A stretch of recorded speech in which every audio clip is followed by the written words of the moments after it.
신분증을 두고 왔어도 스마트폰으로 인증을 하고 또 모르고 있던 복지 혜택을 AI 스피커가 알려주는 일상을 상상해 보신 적이 있으실까요? 이 디지털 정부 혁신으로 앞으로 이 디지털 기술을 통해 정부 서비스를 언제 어디서든 쉽고 편리하게 이용할 수 있게 됐습니다. 2020 정부 혁신 박람회 디지털로 정부 혁신을 디자인하다. 이 자리에 전문가들과 함께 디지털로 여는 좋은 세상에 대해서 좀 이야기를 나눠보도록 하겠습니다.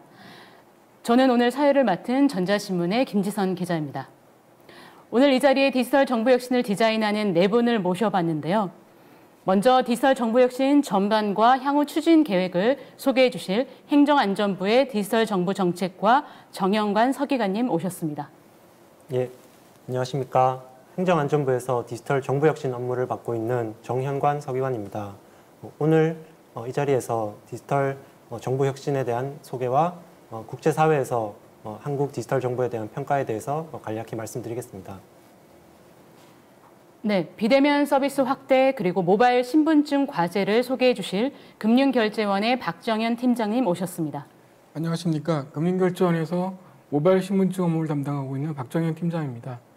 모바일 신분증의 개념에서부터 주요한 장점들, 향후 활용성에 대해서 간략하게 소개시켜 드리도록 하겠습니다.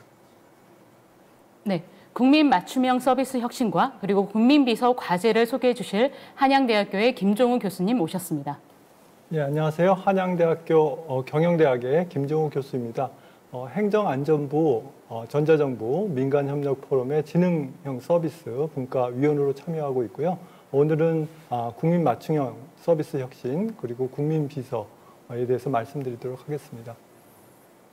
네, 그리고 마지막으로 포용적 디지털 환경 조성 과제를 소개해 주실 경희사이버대학교의 임정근 교수님 오셨습니다. 네, 안녕하십니까. 저는 경희사이버대학교 NGO 사회혁신학과의 임정근 교수입니다. 저는 디지털 포용 정책에 대해서 오늘 말씀을 드리도록 하겠습니다. 네, 오늘 한 50분가량 이 디지털 정부 혁신의 전반에 대해서 이제 자세하게 소개를 해드릴 예정인데요. 먼저 이 디지털 정부 혁신의 현재에 대해서 좀 얘기를 나눠보도록 하겠습니다. 사실 코로나19 사태를 겪으면서 우리나라의 이 전자정부 기반과 디지털 역량이 해외 각국과 언론에서 굉장히 많은 주목을 받았었는데요. 과연 해외에서는 우리나라의 이 디지털 정부를 어떻게 평가를 하고 있을까요? 예, 코로나19 대응 과정에서 우리나라 전자정부의 기반과 민간 협력 체계가 중요한 역할을 했고 해외 각국에서 높이 평가하였습니다. 특히 우리나라는 코로나19 위기 대응 과정에서 디지털 정부 기반을 활용하여 공적 마스크 재고 알림, 자가 격리자 관리 앱, 온라인 교육, 긴급 재난금 지급 등 신속하게 서비스를 제공하여 코로나19 위기에 대응할 수 있었습니다. 특히 그 긴급 재난지원금 지급과 관련해서는 외국의 언론 매체들이 일본이나 미국 등과의 비교를 통해서 우리나라의 우수성을 다시 한번 확인할 수 있었습니다. 그리고 최근 이제 OECD에서 처음으로 발표한 OECD 디지털 정부 평가에서도 처음 한 평가에서 1위를 기록하여 전 세계가 디지털 정부의 전환을 대한민국이 선도하고 있음을 다시 한번 알렸습니다. 이 OECD에서는 우리나라가 이 정책 중심에 디지털 정부를 두고 굉장히 적극적으로 추진했다라고 평가를 했었는데요. 이렇게 해외에서 인정받는 디지털 정부로 거듭나기까지는 아마 그 중심에 디지털 정부 혁신이 있었다라고 생각이 됩니다. 이 디지털 정부 혁신은 과연 무엇일까요? 예, 디지털 정부 혁신은 작년 이제 10월 계획을 처음에 수립하였고 그 비전은 디지털로 여는 좋은 세상이라는 비전을 가지고 있습니다. 그래서 이제 저희 업무를 디지털로 전환하는 데 있어서 이제 디지털을 중점적으로 활용하겠다라는 취지이고, 그 사례로 들면은 예전에는 이제 연말정산이나 다른 주민센터를 방문했을 때 다 종이 문서를 들고 갔었습니다. 그것을 이제 디지털로 단순히 전환한 것은 그거를 정부24나 이런 서비스들을 통해서 온라인으로 전환을 했는데 그거를 현재 이제 디지털 전환을 통해서 온라인으로 문서 제출조차 필요 없게 하는 것이 디지털 전환이고, 앞으로 팀장님이나 교수님들께서 소개해 주실 모바일 신분증이나 국민비서 등의 또 새로운 서비스들이 나오게 되었습니다. 그 디지털 정부혁신 발전 계획은 코로나19를 계기로 디지털 전면 전환으로 세계를 선도하는 국가를 되는 것을 목표로 추진되고 있으며 비대면 서비스 확대, 맞춤형 서비스 혁신, 데이터 활용과 민간 협력, 디지털 인프라 확충 4가지 중점 과제로 삼아 적극 추진 중에 있습니다. 사실 코로나19 이후로 비대면화라든지 온라인 교육이 좀 확대가 되면서 사회 전반이 변화하고 있습니다. 이 코로나19 이후에 디지털 정보 혁신도 좀 많이 변화했을 거라고 생각되는데요. 어떤 부분이 좀 변화가 됐나요? 예, 그 디지털 정보 혁신 발전 계획은 코로나19로 인한 비대면 서비스 수요에 부응하여 계획을 수립하였습니다. 그리고 코로나19 변화로 예상되는 이용자 폭증에 대응하기 위해서 디지털 인프라 확충 과제를 중점적으로 새롭게 포함하였습니다. 네, 더불어서 많은 분들이 아시겠지만 지난 7월 달에 한국판 뉴딜 정책이 발표가 됐었습니다. 사실 이 한국판 뉴딜 정책의 가장 큰 축이자 핵심이라고 할 수 있는 부분이 바로 또 디지털 뉴딜 정책이 되겠는데요. 이 디지털 뉴딜 정책 아마 많은 분들 아시고 계실 텐데 그래도 혹시나 좀 모르시는 분들을 위해서 서 기관님 좀 자세하게 또 설명 부탁드리겠습니다. 예, 코로나19 이후에 정부는 디지털 전환을 가속화하고 일자리를 창출하기 위해서 한국판 뉴딜의 한 축으로 디지털 뉴딜을 추진하였습니다. 이전부터 이제 디지털 정부 혁신을 통해서 디지털 전면 전환을 추진하고 있었고 코로나19는 비대면 서비스, 그다음에 디지털 전환을 위한 기폭제가 되었습니다. 그래서 기존에 하고 있던 데이터 개방도 이제 청년 인턴 등을 통해서 이제 더 신속하게 그다음에 더 많은 데이터를 개방하게 되었고 이제 클라우드를 공공 시스템 서비스들을 이제 민간에 제공하는 기반인 클라우드도 과거에는 이제 일부를 클라우드로 하고 있었다면 이제 2025년까지 전면 클라우드 전환하는 것으로 계획을 세우고 추진을 하고 있습니다. 그리고 행정안전부는 디지털 유진의 대표 과제 중 이제 지능형 정부, 그다음에 이제 데이터 개방, 데이터 개방 부분을 중점 추진하고 있고 지능 정부는 블록체인, AI 등 신기술과 디지털 기반을 활용해서 비대면 맞춤형 정부 서비스를 선제적으로 제공하고 일 잘하는 똑똑한 서비스를 구현하는 내용입니다. 그리고 네, 이번에는 디지털 정보 혁신의 주요 과제인 이제 비대면 서비스 확대 그리고 모바일 신분증에 대해서 좀 자세하게 알아보도록 하겠습니다. 사실 이 비대면 서비스의 확대 기반을 마련하기 위해서 정부에서는 현재 모바일 신분증과 그리고 전자증명서 도입을 추진 중인데요. 이 중에서도 아마 지금 국민들의 관심을 한몸에 받고 있는 것이 바로 모바일 신분증이 아닐까 싶습니다. 이 모바일 신분증이 무엇인지 팀장님 간단하게 설명 좀 부탁드리도록. 네, 모바일 신분증은 전자신분증 또는 디지털 신분증이라고도 불릴 수 있는데요. 과거의 전자신분증이나 디지털 신분증이 플라스틱 카드로 만들어진 신분증을 IC 칩을 탑재한 IC카드 형태로 전환하는 형태였다면 최근에 등장하고 있는 또 추진하고 있는 모바일 신분증은 이러한 신분증들을 스마트폰에 넣어서 온 오프라인에 쓸 수 있는 그 신분증이라고 할 수 있겠습니다. 그래서 이 모바일 신분증은 기존 신분증과 다르게 모바일 신분증에 탑재되어 있는 고객의 신원 정보에 대한 안전한 보호, 그다음에 그 신원 정보를 고객이나 국민이 직접 관리할 수 있는 고객의 데이터 자기주권 권리라고 하는데요. 이제 그런 부분들이 반영되어 있습니다. 그래서 온라인, 오프라인에서 공유 쓸 수 있는 모바일 신분증이다, 스마트폰 기반으로 되어 있는 신분증이다, 이렇게 말씀드릴 수가 있습니다. 현재 유사하게 모바일 운전 확인 서비스라는 것이 이제 먼저 등장해 있는데요. 이제 최근 통신사들이 패스라는 서비스를 기반으로 제공하고 있는데 이러한 서비스들은 모바일 운전 자격에 대한 증명을 확인해주는 서비스라고 할 수 있는데 현재 정부에서 추진하고 있는 모바일 신분증하고는 확연히 다른 그런 서비스라고 할 수 있겠습니다. 네, 모바일 신분증이 이 개인정보 보호와 자기주권이 강화된 그런 신분증이다라고 이제 말씀을 주셨는데요. 그렇다면 이 새롭게 도입이 되는 모바일 신분증에는 어떤 신기술이 좀 사용이 되고 있는 걸까요? 그렇습니다. 이 모바일 신분증은 이제 세계적으로도 근래 2, 3년 안에 이제 도입이 추진되고 있는 혁신적인 신기술들이 반영이 되고 있고요. 특히 이제 가장 기반이 되는 기술은 이제 블록체인 기반의 DID, 디센트럴라이즈드 아이디라고 불리는데요. 분산 아이디 기술이 적용이 되었습니다. 그래서 고객의 어떤 신분증이 탑재되어 있는 신원 정보들을 안전하게 관리할 수 있도록 특히 해킹이나 위변조로부터 안전하게 보호할 수 있도록 분산 컴퓨팅 시스템 그 기술이 적용되어 있고요. 또한 SSI라 그래서 셀프 서버링 아이덴티티라고 그러는데요. 고객이 자기 신원 정보를 안전하게 스스로 통제할 수 있는 그런 기술 기반으로 이루어져 있습니다. 그래서 이런 기술 기반으로 이루어진 모바일 신분증을 이용해서 향후에는 여러 가지 신원 증명 서류나 또는 이런 어떤 필요한 그 제출 서류들을 모바일로 처리할 수 있는 그런 기반이 되지 않을까 그렇게 기대하고 있습니다. 네, 사실 이 기존의 플라스틱 신분증 같은 경우는 뭐 분실의 위험이 크고 개인정보가 노출이 된다라는 이런 단점들이 좀 있었습니다.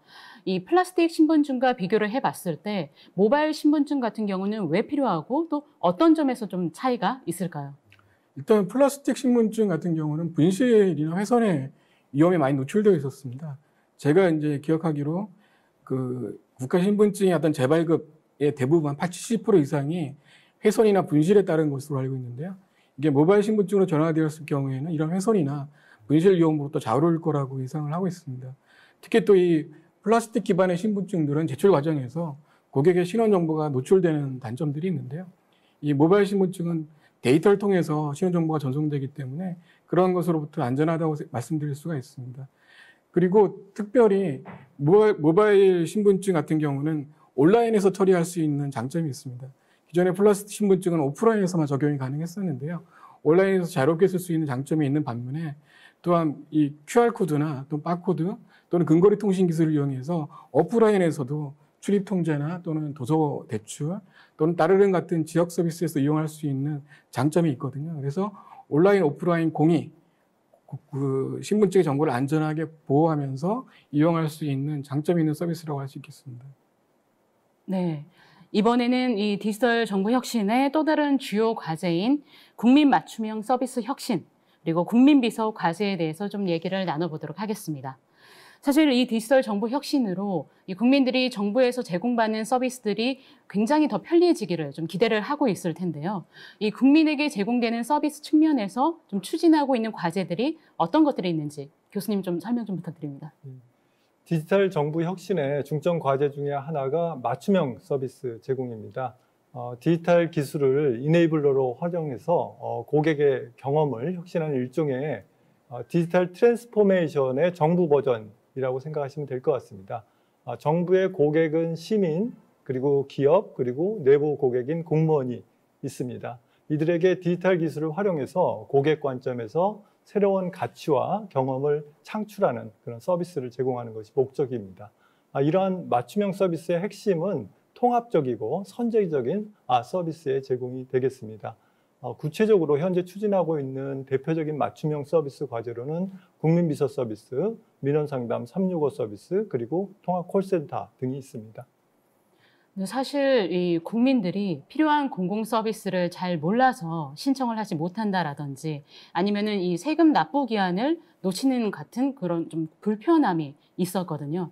이 만약 국민비서가 도입이 된다면 어떤 부분이 조금 편리해질까요? 예, 국민비서 서비스는 대표적인 선제적인 서비스의 예입니다. 진행자께서 말씀하셨듯이 수많은 정부의 복지 서비스들이 있는데요. 실제로 내가 신청할 수 있는 것이 무엇인지 잘 몰라서 기회를 놓치는 경우들이 많이 있습니다. 또 세금과 같이 국민의 의무를 지키는 일에서도 기한을 놓치거나 법규를 제대로 몰라서 늦게 신고하거나 납부하거나 또는 잘못 신고해서 가산세를 내는 경우들도 많이 있습니다. 이런 시기를 놓치지 않도록 알람 서비스를 제공하는 것이 바로 국민비서 서비스입니다. 이러한 서비스가 제공이 되면 국민들은 자신의 권리를 더 잘 찾을 수 있고요. 또 자신의 의무 또한 제때 잘 지킬 수 있게 될 것입니다. 또 국민비서 서비스에서 제공되는 그런 공공 서비스 일정들이 개인의 일정 관리 시스템과 쉽게 통합할 수 있도록 그렇게 제공될 예정입니다. 그리고 빅데이터 기반의 개인화 기능이 제공이 되는데요. 이 또한 아주 시민들한테 유용한 기능이 될 것으로 기대가 됩니다. 그리고 궁극적으로는 이런 국민비서 서비스는 일종의 생애 주기 서비스로 확장될 것으로 그렇게 기대가 됩니다. 우리 경영 분야에서 이제 고객 관계 관리라고 해서 고객의 생애 주기에 맞추어서 서비스를 제공하고 구매를 유도하듯이 시민과 기업의 생애 주기에 맞추어서 필요한 서비스를 선제적으로 제공할 수 있는 그런 토대가 될 것 같습니다. 네, 사실 현재 뭐 정부라든지 지자체라든지 이 공공기관별로 온라인 민원 상담이나 챗봇 서비스가 굉장히 많이 제공이 되고 있습니다. 하지만 아마 국민들은 어떤 서비스가 어떤 기관에서 제공되고 있는지 찾기가 굉장히 불편했었을 텐데요. 이 서비스 혁신 과제로 추진 중인 민원 상담 365 서비스 같은 경우는 좀 어떤 점이 좀 차별화된 부분일까요? 예. 민원 상담 365 서비스는 지금까지 민원 패러다임의 발전선상에서 보면 차세대 시스템이라고 할 수가 있습니다. 즉, 민원 패러다임이 직접 방문해서 콜센터로 또 웹 서비스로 또 개별 기관의 챗봇으로 이렇게 발전을 해왔는데요. 그런데 현재 가장 큰 문제점은 이런 민원 상담 서비스가 부처별로 기능별로 분절화되어 있다는 것입니다. 그래서 민원 상담 365라는 그런 통합적인 단일 게이트웨이를 통해서 다수 기관의 그런 민원 서비스들을 접근하는 것이 가능해지는 것이죠. 다시 말해서 서비스 제공자 중심의 그런 사이로 형태로 제공되던 민원 상담 서비스가 정부의 고객인 시민 중심으로 재구성된다는 데 큰 의미가 있다고 생각을 합니다. 또 이런 민원 상담 사이로들이 통합이 되면 다양한 시너지 효과가 기대할 수 있는데요. 예를 들어서 이제 챗봇 시스템 같은 경우에는 이제 인공지능 기반의 학습 기능이 있는데, 학습할 수 있는 데이터가 많이 모이면 훨씬 더 빨리 똑똑해질 수 있을 것으로 기대가 됩니다. 또 이런 민원 상담 365 서비스는 단순히 시민한테만 도움이 되는 서비스는 아닙니다.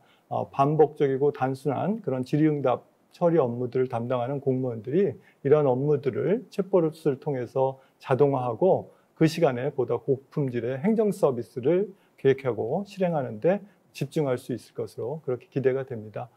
민원 상담 365 서비스는 그 통합적인 관점에서 시민들을 응대하는 점에서 시민들에 대한 어떤 장기적인 그리고 지속적인 학습을 할 수 있는 토대가 될 수 있습니다. 그러니까 시민들의 다양한 니즈를 통합적으로 봄으로써 시민들이 자주 찾는 민원 서비스가 뭔지, 또 만족스러워하는 서비스가 뭔지, 불만스러운 서비스가 뭔지를 정확하게 이해할 수 있게 되고, 또 그걸 통해서 서비스를 개선할 수 있겠고요. 또 시민들의 그런 민원 상담 서비스 사용 히스토리들이 이렇게 쌓이다 보면 보다 개인화되고 맞춤화된 그런 서비스로 진화해 나갈 것입니다. 네, 이번에는 오늘의 마지막 주제이자 이 디지털 정보 혁신의 또 다른 핵심 과제인 포용적 디지털 환경 조성에 대해서 좀 자세하게 알아보도록 하겠습니다. 사실 코로나19로 인해서 뭐 온라인 교육이라든지 디지털화라든지 이 비대면이 굉장히 확산이 되고 있습니다. 하지만 이 고령층이나 장애인 같은 이런 디지털 취약계층에 대한 우려의 목소리도 좀 많이 높아지고 있는데요. 이 디지털 취약계층을 위해서는 좀 어떤 정책들이 추진이 되고 있을까요? 교수님 자세하게 좀 설명 부탁드립니다. 네. 사실상 그 많은 변화가 있었죠. 특히 코로나 사태로 인해서 국민들께서 비대면 활동을 많이 하고 계시고, 또 그 전에도 디지털 환경은 매우 급히 변해 왔습니다. 이런 상황 속에서는 어떤 정도 수준에서는 어떤 분들은 따라가지 못하는, 적응하지 못하는 경우도 생길 수가 있고, 아무리 좋은 디지털 혁신이나 뭐 기술이 있다 하더라도 그것을 그때그때 활용할 수 없으면 그림의 떡이 될 수밖에 없는 이런 상황인 거죠. 그래서 정부는 디지털 포용을 위해서 매우 다양한 정책들을 펴왔고 노력을 많이 해왔습니다. 그래서 이 포용이다 보니까 이 굉장히 범위가 넓죠. 사실은 많은 것을 다 껴안아야 되고, 그렇기 때문에 한 4가지 정도의 큰 과제를 실행해 왔는데요. 하나가 이제 디지털 역량에 관련된 교육입니다. 그러니까 좋은 서비스가 공공 서비스라든가 뭐 사적 서비스가 있어도 이런 것들을 활용하려면은 최소한 기본적으로 어떤 디지털에 대한 소양이 있어야 된다. 그래서 이 역량 교육이 하나가 중요한 과제고요. 두 번째가 여전히 우리나라에는 그 디지털 환경이 확실하게 확보되지 못한 그런 집단이나 지역이 있습니다. 그래서 5G라든가 와이파이를 포함해서 이런 기반 기술들을 전국에 이제 확보하게 하는 것. 이것이 이제 두 번째 과제가 되겠고요. 그 세 번째는 이 앞에서 말씀하신 많은 이 새로운 혁신적 서비스들이 있습니다. 근데 이걸 좀 더 뭐랄까요, 배려가 필요한 분들을 위해서 더 알맞게 이 기술을 개발하는 거, 이런 활동들을 이제 지원하고 또 그것들을 갖다가 훨씬 더 활성화시킬 수 있도록 하는 거죠. 뭐 예를 들자면은 뭐 이런 키오스크도 사실 언젠가 그 인터넷에서 본 적이 있습니다만은 아주 유명한 유튜버인데 키오스크에서 주문을 못 하는 거예요. 그래서 막 굉장히 진땀을 빼는 이런 장면도 있었는데 같은 키오스크나 같은 이런 디지털 서비스를 하더라도 좀 더 그런 취약계층에게 맞게 이렇게 개발할 수 있는 그런 바탕을 좀 마련해주고 지원하는 거. 이것이 세 번째가 되겠습니다. 그리고 네 번째는 지금 말씀드린 모든 것들은 기본적으로 어떤 제도라든가 네트워크가 필요하거든요. 특히나 새로운 혁신적인 기술을 좀 이 취약계층을 위해서 개발하는 데에는 많은 크고 작은 기업들이 현장에서 노력하는 게 중요합니다. 그래서 그러한 기업들을 지원하고 기업들 사이에 네트워크를 만들어주는 이러한 과제들이 디지털 포용에 다 포함되어 있다 이렇게 볼 수가 있겠습니다. 네, 사실 그동안에 취약계층을 위주로 해서 정보화 교육이 많이 진행이 되어 왔었는데요. 이 교육 장소가 복지관 같은 곳으로 좀 제한이 됐었던 그런 어려움이 있었습니다.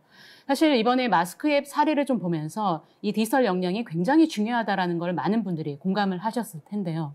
이 디지털 교육의 중요성이 어떻게 보면 지금 가장 많이 커졌다라고 볼 수도 있습니다. 그렇다고 한다면 이 디지털 역량 교육은 지금은 좀 어떻게 진행이 되고 있나요? 네, 특히 금년에 정부는 이 부분에 대해서 굉장히 많은 노력을 했습니다. 그래서 지금 현실적으로 우리 앞에 시스템으로 나타난 것이 바로 디지털 배움터인데요. 이 디지털 배움터는 우리가 살고 있는 주변에서 쉽게 갈 수 있는 뭐 주민센터라든가 도서관이라든가 지역에 있는 어떤 기관이라든가 이런 데를 좀 같이 협약을 맺어서 거기에 디지털 교육을 받을 수 있는 장소를 마련한 거죠. 그리고 그 안에 시스템도 갖추고 또 교광사님도 모시고 교육 프로그램도 개발을 해서 이제 운영을 하고 있습니다. 그래서 금년에 1차적으로 만들어진 디지털 배움터가 한 1,000군데쯤 되고요. 연차별로 1,000개씩 더해서 3년 후에 3,000개를 마련하는 이런 계획을 가지고 운영을 지금 시작을 했고요. 저는 이 디지털 배움터가 사실상 굉장히 많은 발전을 할 그럴 소지가 있다고 봅니다. 지금은 아주 기본적인 디지털 역량 교육을 하지만 사실상 지역과 오시는 분들의 그런 지혜를 모아가지고 좀 더 그 수준이 높은 쪽으로 이렇게 발전해 나갈 거다 이렇게 생각을 하고 있고요. 여러분들께서는 디지털 배움터.kr을 찾아서 가보시게 되면 내 주변에 어디에 있는가 이렇게 장소도 확인하실 수가 있고 거기에 전화번호라든가 이런 걸 찾아서 연락을 하시면 교육을 받으실 수가 있습니다. 그리고 특히 디지털 이 교육을 하실 수 있는 분들께서는 그 사이트에 가셔가지고 강사 등록도 좀 해주시면은 요 디지털 배움터가 아주 전국적으로 활성화될 수 있을 거라고 생각을 합니다. 네. 네, 교수님께서 이 디지털 배움터까지 굉장히 유익한 정보도 많이 좀 말씀을 해주신 것 같은데요. 사실 이 디지털 전환이 굉장히 가속화되고 있지만 우리 주변에 있는 시청각 장애인들 같은 경우는 이 민원 안내를 받기 위해서 수어 통역사라든지 이런 도움이 굉장히 절실히 필요합니다. 혹시 이 시청각 장애인이 좀 이용할 수 있는 디지털 서비스가 있을까요? 네, 뭐 굉장히 많죠, 사실은. 사실 앞에서 말씀하신 공공 서비스의 내용을 보면 크고 작은 그러한 아주 뭐랄까요, 이 취약계층을 위한 그런 많은 기술들이 개발되어 왔어요. 한 가지 대표적인 예만 들자면은 청각장애인 같은 경우에는 가셔서 실제 일을 보시기가 좀 힘들지 않습니까? 의사 전달도 잘 안 되고. 그런데 이제 이 AI 스마트 거울이 개발이 되어서 그 스마트 거울 앞에서 수화를 하시게 되면 알아듣고 거기서 이제 민원에 대한 대응 안내를 할 수 있고 처리를 해줄 수 있는 이런 시스템이 개발되어 있고요. 뭐 이런 것들이 차차로 개발이 되어서 한 키오스크 내에서 청각장애인, 시각장애인 이런 분들을 모두 응대할 수 있는 그런 서비스가 뭐 현실화됐다. 그래서 이미 시범을 하고 있다 이렇게 말씀을 드릴 수가 있겠습니다. 그리고 사실 이 시각장애인 분들께도 특별히 위치 기반 서비스라든가 이런 걸 통해 가지고 음성 서비스를 해서 뭐 또 위험 지역이라든가 뭐 길 안내라든가 하는 것들은 많이 개발되어 왔거든요. 그래서 이 디지털 기술 생태계가 저변이 많이 깔릴수록 이런 취약계층이나 장애인분들께 아주 작지만 맞춤형 그런 기술을 개발하고 제공할 수 있다 이렇게 볼 수가 있겠습니다.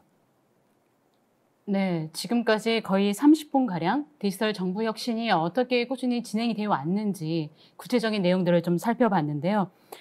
디지털 정부 혁신의 세 가지 주요 과제와 그리고 국민비서, 모바일 신분증, 그리고 마지막으로 디지털 포용 과제까지도 살펴봤습니다.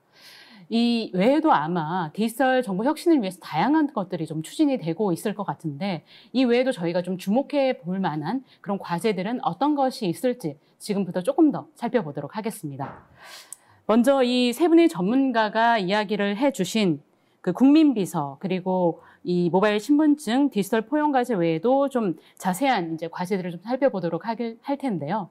먼저 서 기관님께서 어떤 것들이 좀 있는지 자세하게 설명 부탁드리도록 하겠습니다. 예.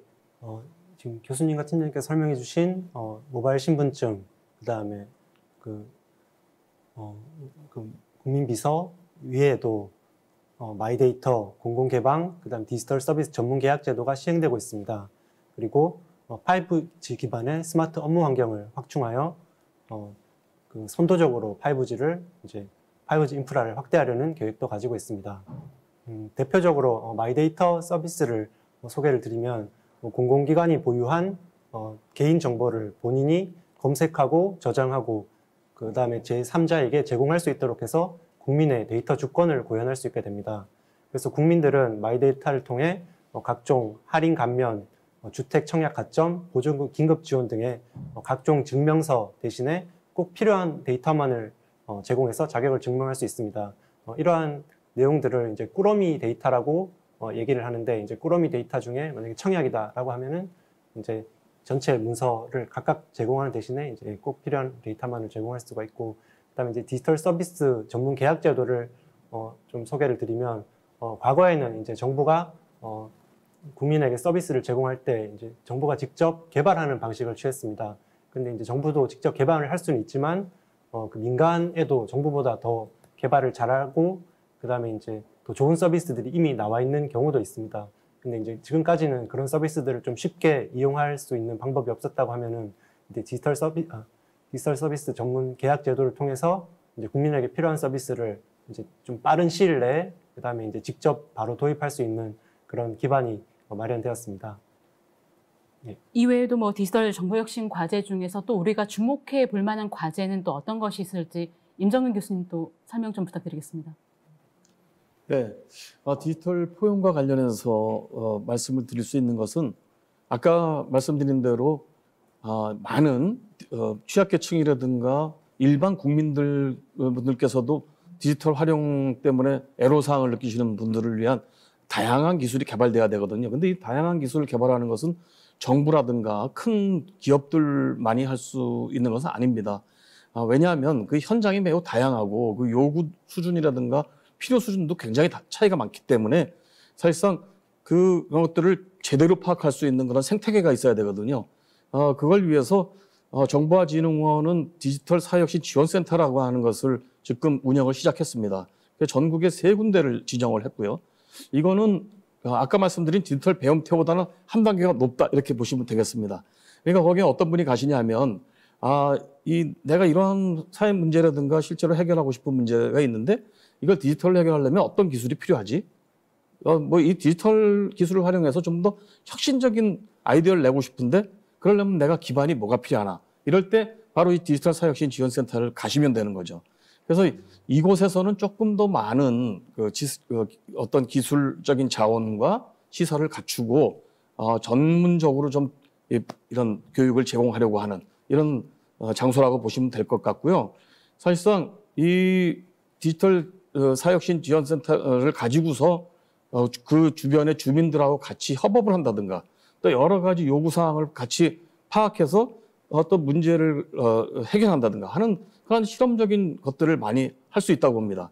그래서 이 국민 여러분들께서는 이 디지털 사회혁신 지원센터에 많은 좀 관심을 가져주시고요. 옆에 있으면 좀 가셔서 참여도 많이 해주셨으면 좋겠습니다. 네. 그리고 이 디지털 정보 혁신이 성공적으로 추진이 된다면 아마 우리의 삶은 지금보다 훨씬 더 디지털화되고 또 편리해질 것 같은데요. 이 디지털 정보 혁신으로 우리의 삶이 좀 어떻게 변할지 그리고 또 어떤 부분을 좀 기대할 수 있을지 또 한마디씩 좀 부탁드리도록 하겠습니다. 예. 우리나라는 디지털 정부 혁신과 디지털 뉴딜을 통해 한 디지털 전면 전환으로 세계 선도 국가로 도약하고 있습니다. 디지털 정보 혁신을 추진하면서 모바일 신분증, 마이데이터, 생애주기 서비스 등 국민이 체감할 수 있는 서비스의 증가로 국민의 삶이 편리해질 것입니다. 그래서 이제 한 가지 좀 이제 상상 또는 이제 사례를 생각을 해보면 이제 국민이 주민센터 같은 곳에 갔을 때 모바일 신분증을 단말게 되면 주민등록번호 또는 주소 이런 거를 일일이 기입하지 않아도 모든 정보들이 이제 휴대폰 안에 저장이 돼 있기 때문에 그걸 등록하면 모든 서류들이 이제 자동으로 채워질 수가 있을 것 같고요. 그 다음에 이제 그러니까 국민 비서 서비스나 아니면 다른 서비스들이 이제 민간에 이제 국민들이 많이 사용하고 계시는 이제 메신저 또는 포털 앱 등을 통해서 직접 국민에게 서비스가 편리한 채널을 통해서 서비스가 될 수도 있을 것입니다. 예, 저는 모바일 신분증에 대해서 한 번 더 말씀을 드려야겠는데요. 일단은 최근에 코로나 이후에 특히 비대면 상황에서 거래를 할 수 있는 어떤 경제 활동을 할 수 있는 부분이 중요해졌는데 스마트폰 안에 모바일 신분증이 들어와서 모바일 신분증화 됨으로써 오프라인 외에 온라인에서도 안전하게 고객의 신원 정보를 드러내지 않고 거래할 수 있는 기반이 조성될 것으로 그렇게 기대가 됩니다. 특히 모바일 신분증이 도입이 되면 각종 증명 서류나 하다못해 어떤 대출을 할 경우에도 본인이 나타낼 수 있는 서류의 어떤 전자화, 모바일화가 될 수 있는 기반이 될 것으로 기대를 하고 있고요. 현재 정부가 추진하고 있는 체계적인 모바일 신분증 추진은 하나의 표준으로 이제 자리 잡을 수 있을 것으로 생각하는데 이런 표준화 성과들은 향후에 국제 표준을 선도하는 중요한 기반이 될 것으로 기대를 합니다. 그래서 국제 표준을 선도하는 어떤 정부 정책에 기대어서 민간 사업자들이 활발하게 해외 진출을 한다면 이런 어떤 새로운 모바일 신분증이라는 시장에서 새로운 시장을 우리나라가 선도할 수 있는, 창출할 수 있는 그런 부가적인 효과도 기대를 하고 있습니다. 예, 디지털 정부 혁신이 이루어지면서 점점 오프라인에서 정부기관이나 부처를 방문하는 일은 많이 줄어들 것 같고요. 온라인상에서 더 많이 업무를 처리할 수 있고 또 더 나아가서는 많은 부분이 자동화될 것으로 그렇게 기대가 됩니다. 그 전자정부 서비스가 부처별, 기능별 구조로 지금 되어 있는데 이것들이 이제 통합적이고 고객 중심적인 형태로 변화할 거고요. 이런 통합 시스템에서 지능형 서비스의 역할 또한 굉장히 더 중요해질 것으로 그렇게 예상이 됩니다. 인공지능이나 빅데이터 그리고 클라우드 등의 디지털 기술들을 통해서 디지털 정부의 고객인 시민, 기업에게 그런 새로운 가치와 경험을 제공해 줄 수 있을 것으로 그렇게 기대가 되고요. 고객 중심으로 서비스가 발전하면서 고객이 찾아다니는 것이 아니라 고객을 찾아오는 그런 서비스가 될 것이고 그래서 자신이 원하는 서비스를 찾기 위해서 그런 시간 낭비 같은 것들을 줄일 수 있을 것으로 생각이 되고요. 또 다양한 디바이스를 통해서 또 다양한 인터페이스를 통해서 접근하는 것도 가능해질 것 같습니다. 네, 저는 한 두 가지만 말씀을 드리겠는데요. 우선 금년에 코로나 바이러스 사태를 겪으면서 여러분들께서 가장 인상적으로 느끼셨던 게 마스크 앱일 겁니다. 사실 배정된 2개를 사러 가기 위해서 긴 줄을 섰던 경험을 기억하실 거예요. 이거를 해결했던 게 바로 마스크 앱이지 않습니까? 그래서 정말 많은 안도감을 줬습니다. 그 마스크 앱이 개발된 과정을 보게 되면 이 디지털 포용이 얼마나 중요한지 알 수 있다 이렇게 생각이 듭니다. 이 마스크 앱이 생기게 된 동기는요. 먼저 그 디지털 기술을 사회혁신에 활용하려고 하는 크고 작은 온라인 그룹들이 있었습니다. 이분들이 외국의 사례라든가 이런 것에서 파악을 해서 마스크 앱이 가능하겠다 이렇게 알게 된 거죠. 자발적인 시민들의 참여가 있었다 이렇게 볼 수가 있고요. 이분들이 이제 제안을 해서 우리 정부가 공공 데이터를 제공을 했습니다. 각계 행정안전부, 정보화진흥원, 과기정통부가 다 힘을 합해서 이 공공 데이터를 제공을 했고요. 또 그 외에도 그 개발할 수 있는 기본 기술 이런 것들을 개방적으로 제공을 했습니다. 그리고 거기에 또 이 약국 중심의 네트워크 있지 않습니까? 이 분들께서도 다 협조를 해서 다시 말하자면은 공적으로나 이 사적으로나 민관이 다 협력을 했던 케이스다. 그러고서 개방적으로 갔기 때문에 그렇다라는 것을 우리가 충분히 경험을 했고요.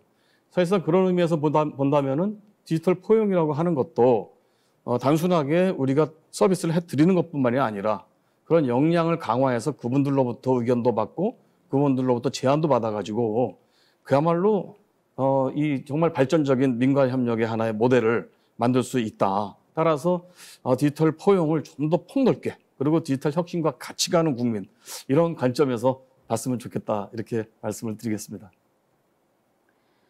네, 지금까지 2020 정부혁신 박람회 디지털로 정부혁신을 디자인하다.